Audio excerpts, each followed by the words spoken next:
But first, we often sit here and lament that political leaders aren't taking national security seriously enough. Well, today, Peter Dutton showed leadership and said that Albanese shouldn't be issuing visas to Palestinians from the war zone in Gaza. I don't think people should be coming in from that war zone at all at the moment. It's not prudent to do so, and I think it puts our national security at risk. It's an utterly different approach from the Albanese Government, which has granted visas to nearly 3,000 Palestinians since October 7. About half have already arrived in Australia. Visas are being granted in as little as an hour, and some aren't being sent to ASIO for security checks at all. Dutton today put the issue front and centre, the topic dominating parliamentary question time. This forced left-wing media outlets to finally report on the concerns around these visas that we've been covering on this show since November. It all exposed Albanese's lack of answers to crucial questions about our national security. Well, Peter Dutton today opened question time by asking whether someone who supports terrorism, should be given an Australian visa. Prime Minister, in order to hold a visa, individuals must pass a character test. Does supporting a listed terrorist organisation like Hamas pass Australia's character test? Of course, Albanese couldn't answer that question. High immigration is already an issue with voters. How could the Prime Minister possibly defend bringing people into the country who support a listed terror group? Instead, Albanese accused Dutton of division.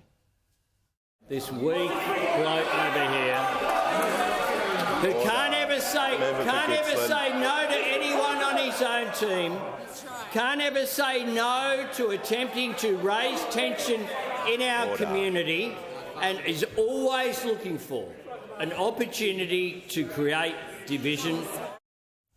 And Albanese said, by contrast, he seeks to bring people together. But if he truly cared about social cohesion, then he wouldn't be bringing potential Hamas sympathisers into Australia. The coalition hounded the government on this issue.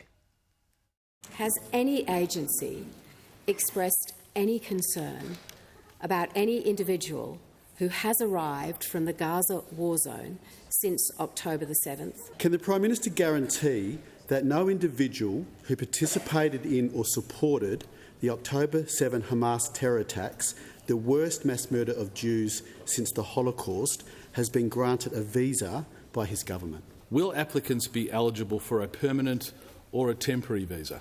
To the Minister for Immigration. Has the Minister been lobbied by anyone in his electorate or any other electorate for a visa for an individual from the Gaza war zone since October 7?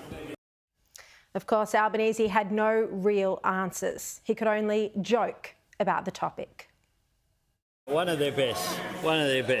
That question is perhaps of the entire time since Federation, perhaps the most broad. Well, I don't think he'll be laughing if, God forbid, there's an attack from a Hamas supporter that he's flown into the country at taxpayers' expense. The truth is, we don't know precisely how many Palestinians arriving from the war zone have undergone rigorous security checks. DFAT officials have conceded that some visas were being granted in as little as 1 hour. Some individuals claim their visitor visa for relatives were approved within 1 hour. It is possible. Sure, but how could you possibly do all the necessary security and other checks in just an hour from an applicant? I mean, that's lightning speed approval. When we apply that vast range of information to consideration of visitor visas. So if you look globally, a very large number of our visitor visas would be done inside an hour. The assessment is essentially looking at all the information we hold and applying that in a number of ways to the application in front of. Well, to show just how pathetic that is, the former ASIO boss Duncan Lewis said in 2019 that security checks can take months.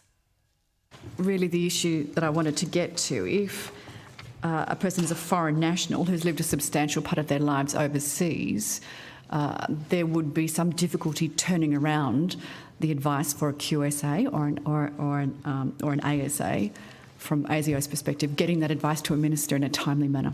There could be, yes. We would typically have to go to second and third countries to test their holdings on the individual, and that takes time. When you say that takes time, can you give us an indication of how long that potentially? It can be several months. Months. Several months. Not an hour, not a day. Worse than this, ASIO Director General Mike Burgess has said not all visas are sent to the top spy agency. Here was that shocking admission. And I can assure your audience that when things get referred to ASIO, we deal with them effectively. Of course, there might be times when they didn't get referred to us in time. There might be times when they didn't get referred to us in time. That comment is highly alarming, given there are thousands of terrorists and Hamas supporters in Gaza. Well, it was first on this show that we exposed the flawed security process. And I revealed back in February that a Hamas sympathiser was now in Melbourne after being granted by the Albanese Government a visa. Now, this right here is the list of hundreds, nearly 500 Palestinians who've been granted visas to leave Gaza. 81 of them headed for Australia. And our revelation tonight that the Albanese government has granted a 21-year-old Hamas sympathiser a visa calls into question the adequacy of their security checks. That revelation was in February, yet they just kept granting visas regardless. Australia's Israel and Jewish Affairs Council's Colin Rubenstein said today that he was concerned that Hamas supporters could enter the country under this scheme.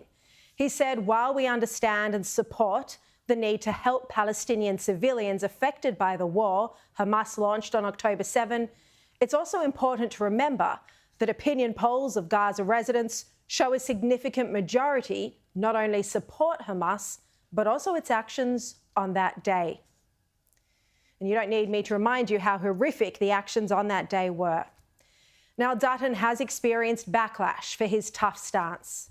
2 weeks ago, when he visited Israel, an activist in a pro-Palestinian WhatsApp group posted, "Why can't Hamas kidnap him while he's there? But don't return him." I rang that activist today who'd made those remarks, and she laughed at me on the phone and she said, "It was an effing joke, go away," and hung up the phone. The way Albanese and Dutton approach this issue reflect how they see Israel and the current war. Albanese has been anti-Israel and a pro-Palestinian activist for most of his political career. Children throwing rocks with helicopter gunships, with tanks and with missiles. Yep, Albanese there holding the megaphone, and he was already in federal politics. But Dutton is tough on national security. He knows that Israel is constantly under attack from terrorists on all borders. It's a daily fight for survival. Dutton knows too that Islamic extremism is the current top terror threat facing our country. So why on earth would Albanese think it's okay to kickstart an immigration program from the most radical, violent and bloodthirsty regime in the world right now, especially without adequate security screening? Albanese's obligation, and not even his obligation, his duty as Prime Minister, is not to save people on the other side of the world, it's to protect his own citizens. We have unprecedented lawlessness and racism in Australia under his watch, and he risks adding fuel to the fire with a reckless immigration program. Albanese needs to wake up and realise he's no longer a radical left-wing protester, he's the Prime Minister, and he needs to govern for all Australians.